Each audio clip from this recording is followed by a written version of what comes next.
အားလုံးပဲမင်္ဂလာပါဒီနေ့မှာကျွန်တော်tutorial လုပ်ပြီးတော့ဖို့ကတော့ only piano နဲ့ country တီနီပေါ့နော်အထူးသဖြင့်ကျွန်တော်တို့ဖြားချောင်းမှာဘန်စုံနဲ့မတီးတဲ့အခါမှာကျွန်တော်တို့ပဲ only piano နဲ့ country တီးချင်တဲ့သူတွေအတွက်တော်လကောင်တချင်းမတိုက်အားတဲ့အခါမှာပေါ့နော် intro အလားလေးတွေတီးနီကိုကျွန်တော်တို့နေ့ tutorial လုပ်ပြီးတော့မှာဖြစ်ပါတယ်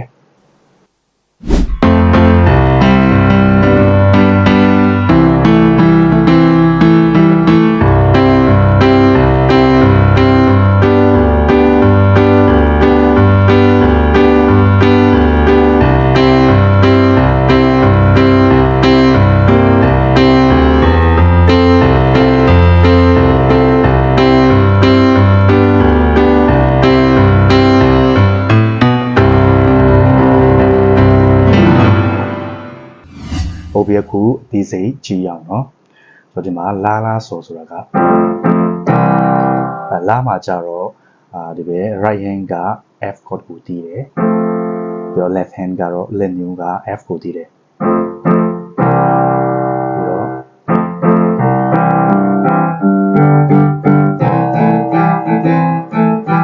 လက်မျိုးတီးတာပေါ့เนาะ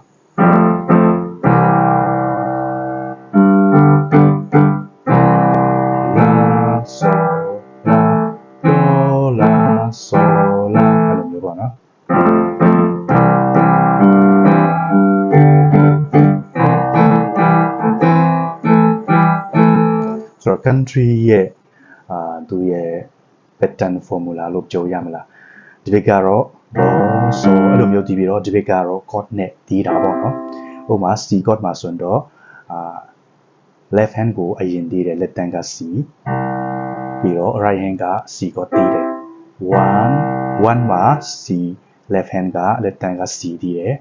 ပြီးတော့1ရဲ့ end မှာကျတော့ right hand က C chord ကိုတီးတယ်1 andပြီးတော့2မှာကြတော့ left hand ကလက်မက G ကိုတီးတယ်1 and 2ရဲ့ end မှာလည်းပဲဒီပဲ right hand က C chord ကိုပြန်တီးတယ်အဲ့လိုမျိုးပေါ့နော်